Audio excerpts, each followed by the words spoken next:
Hey everyone, I am here today on behalf of Wig Studio One to share with you another wig. So they had asked me to be a guest reviewer for them, and this is the third wig I've had the opportunity to guest review. So thank you, Wig Studio One. I'm having a blast doing these reviews for you guys and getting a chance to try some different wigs. So I am here to show you Scarlet by Jon Renau in the color 8RH14, which is also known as Hot Cocoa. So here's the tag. It doesn't say Hot Cocoa on the tag, but I have another Jon Renau wig in this color, and that is Heidi. And when I bought Heidi, a lot of the information out there said that that was also called Hot Cocoa. So that's what I'm going with. I'm really actually quite excited to share this wig with you because I purchased Scarlet sometime last year. I can't remember if it was November, and I bought her from a wig sister, and she was a hot mess, and I've never been able to get her to be wearable for me ever. I've tried a lot of different things, and she's a project wig for me now. And I have actually, because of that experience, and I was told that she was, gently used, hadn't been modified, I just assumed that Scarlet was not a very good wig. And so when people have asked questions about Scarlet, my only experience has been that wig, and I basically shared that I thought I would never own a Scarlet. So I kind of think that this is I don't know if it's fate or destiny or whatever you want to call it, that this was one of the wigs that they sent me, because my opinion of Scarlet is completely reversed. So let's just talk a little bit about this wig. So first of all, Hot Cocoa is a very, very kind of neutral, medium brown with no really subtle highlights, but nothing super visible. So an 8 in a brunette is sometimes referred to as a medium ash brown. And so I would say that this wig is not really a warm color. It's not really ashy, but I think it leans more toward ash. And then the 14 is actually a blonde. And so there's the blonde highlights are very hard to describe. They're very subtle, and they're mainly blended. I don't know, I'm noticing my camera's changing color. So I don't know if you can really see it. I will go outside for you guys and show you this in outside light. But for my brown-haired girls out there, if you're looking for just a kind of a basic brown that's real neutral, not really warm, doesn't have red undertones, I think that 8RH14 could be a really good one for you. It definitely doesn't draw attention to itself. It doesn't have significant highlighting. It's just very, very pretty. And so that's my take on the color. Scarlet has the curls that you all know that I love. She's very, very pretty. Let me just show you these curls. They're just so pretty.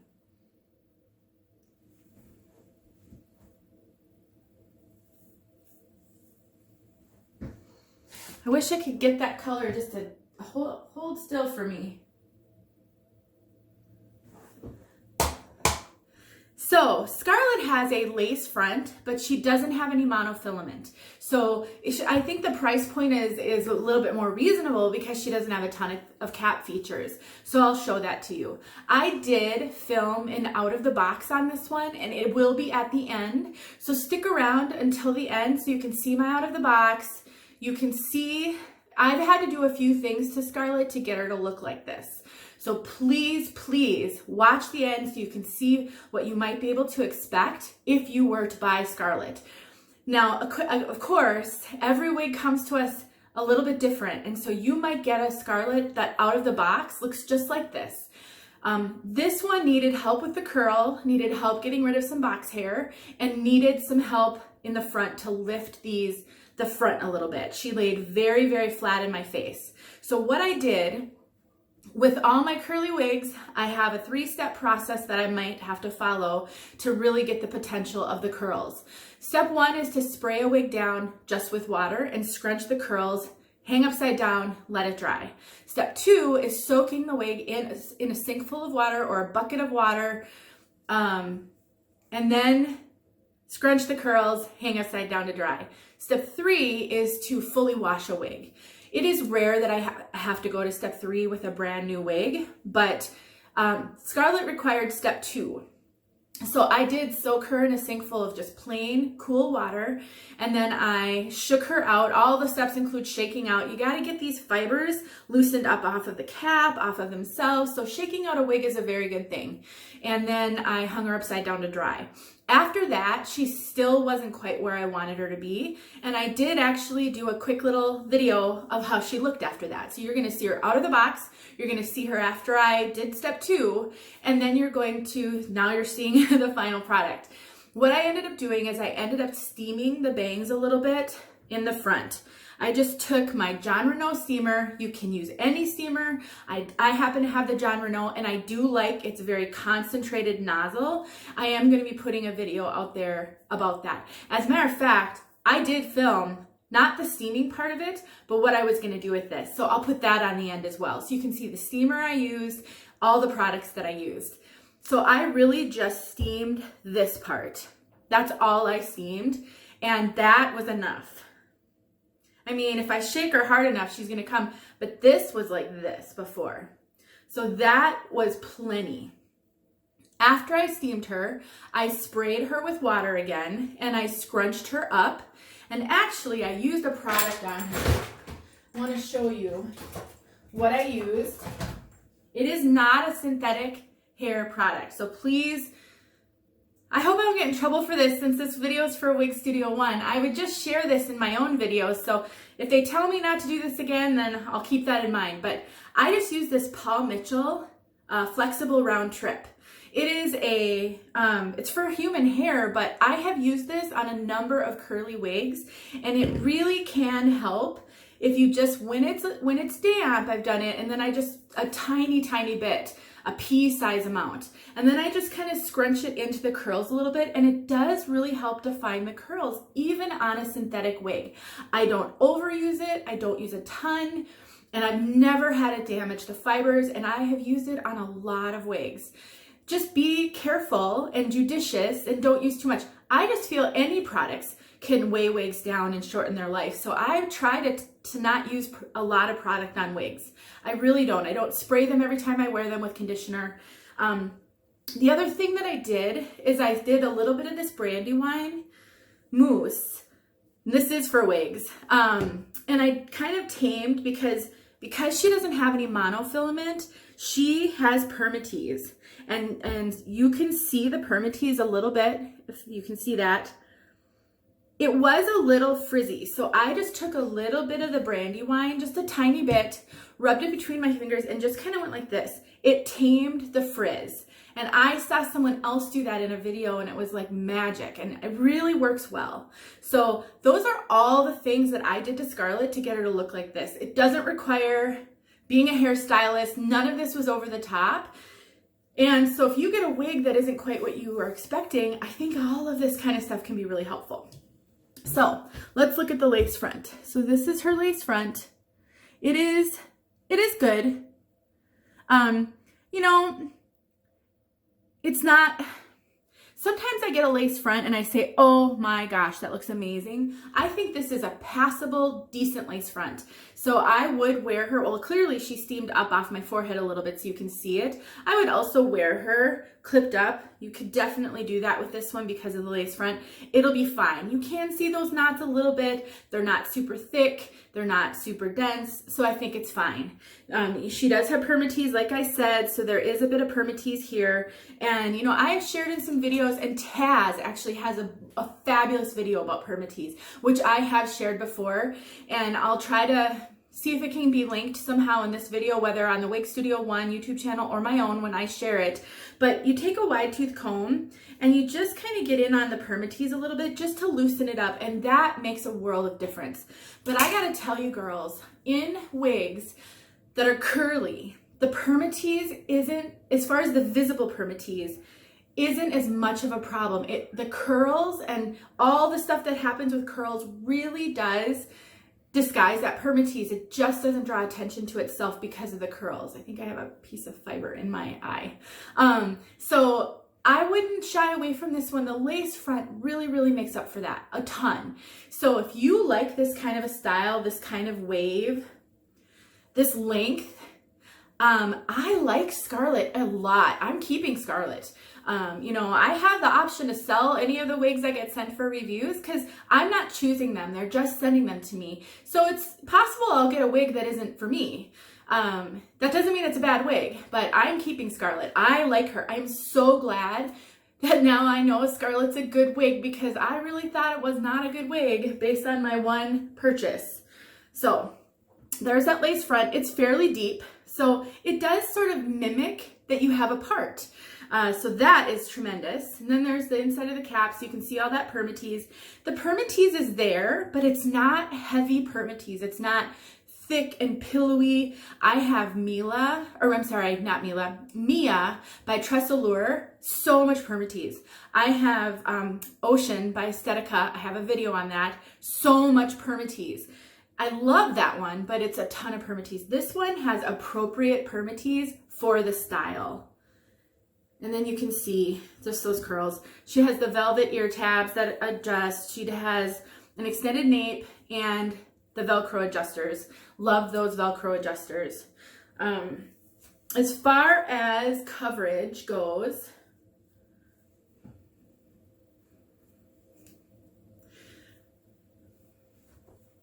that's all my bio hair.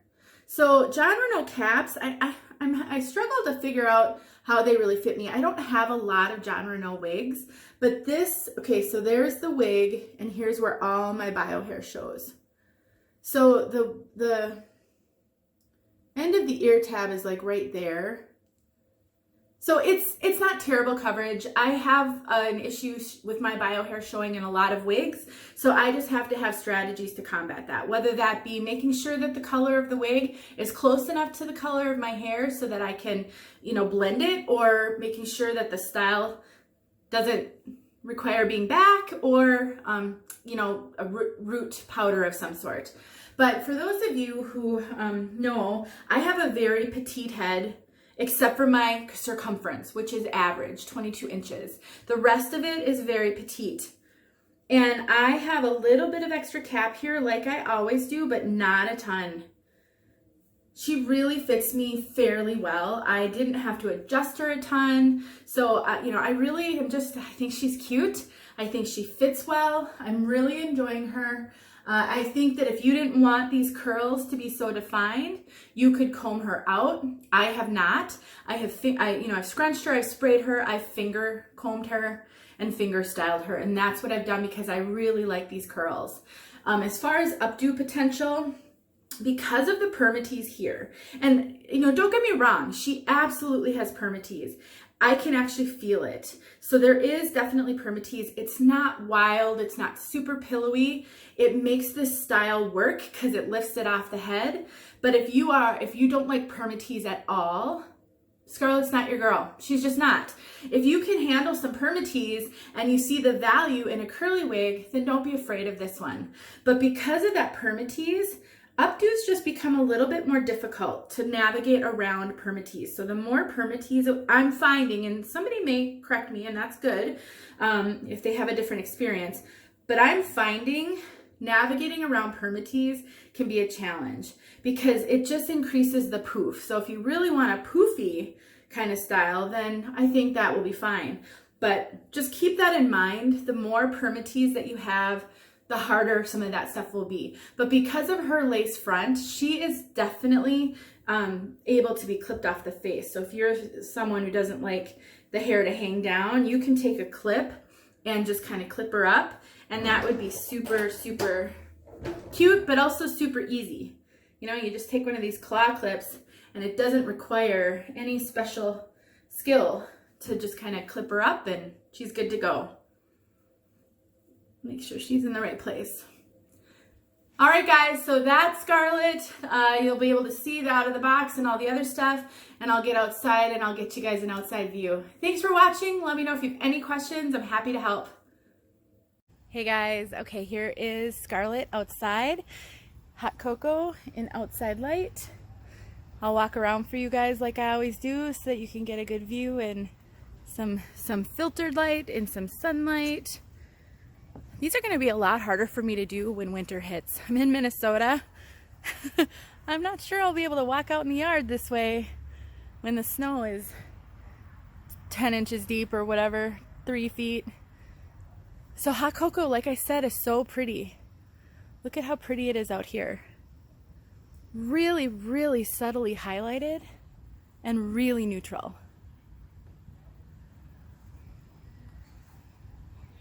Hopefully that was helpful for you guys.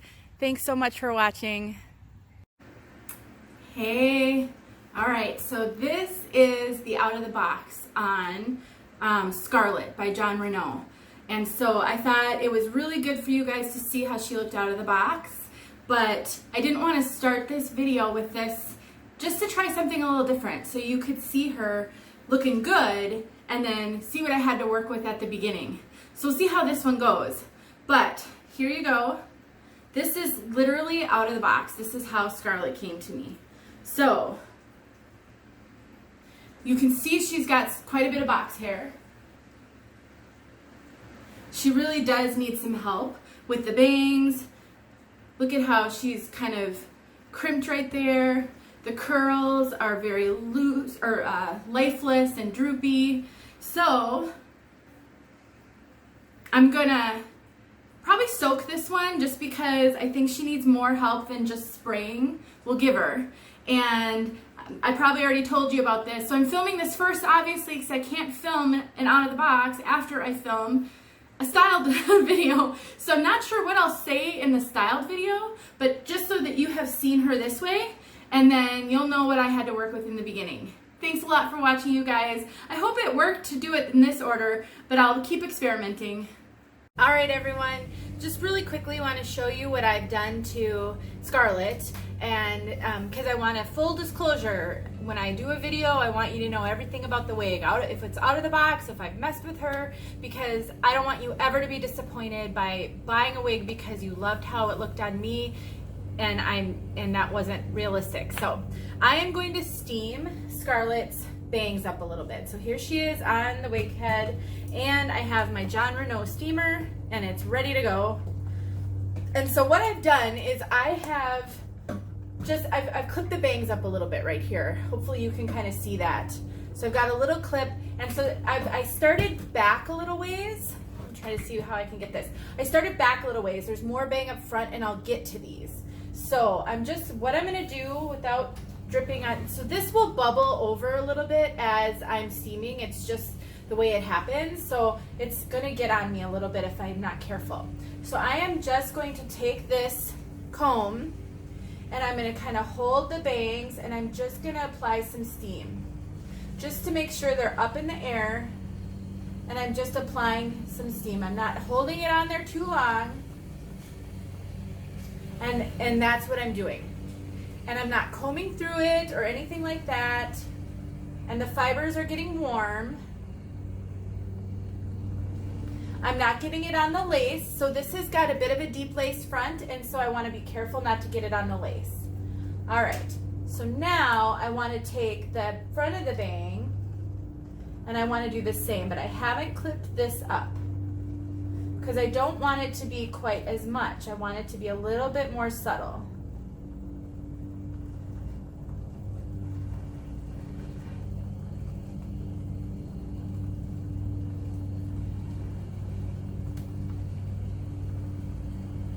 See, I'm just applying it. I'll pull it away for a second. I'll apply it a little more. I'm just really trying to give those bangs a little bit of lift there. Now, if this doesn't work, if it doesn't give it as much lift as I want, then I may need to clip it up to hold it there for a little while till it cools. And I'm going to do just a slight bit on the other side because I don't want one side to be up and the other side to be flat.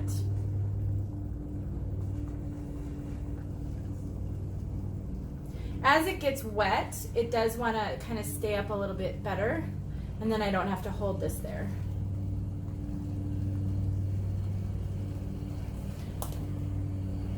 All right. Some of this is a bit trial and error. I haven't steamed too many wigs. This is maybe my second time, but second or third. So a little bit of it is trial and error in how much do you need to do. So you may need to steam it a little, give it some time to cool, because it will set as it cools, and then put it on and see if it has as much lift as you want it to have.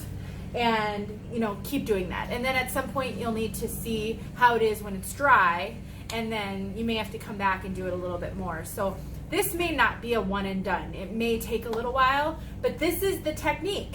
It's really just figuring out where do you want the lift and starting somewhere, and you may have to keep coming back to it until it has what you want. But, ouch. See, it just dripped on my ankle. So it does bubble. There is a little bit of water coming out of this, and I think that's normal. And so that's it. You could use a regular clothing steamer. I don't think you need to purchase the Jon Renau steamer. What I like about the Jon Renau steamer, though, is it gives a very directed steam versus this whole flat front being steam coming out like my clothing steamer is. This allows me to be much, much more precise in where I steam. And so that can come in really handy. But if you have a clothing steamer, I would try that first before I'd spend the money, because these are not cheap. But that's just my 2 cents. I hope this was helpful. Thank you for watching this video. I'm pretty sure this is going to be a bit of a longer one, because clearly I haven't been able to film the finished product yet. So these I'm tacking on the end. So thanks for sticking with me, you guys. Have a good one.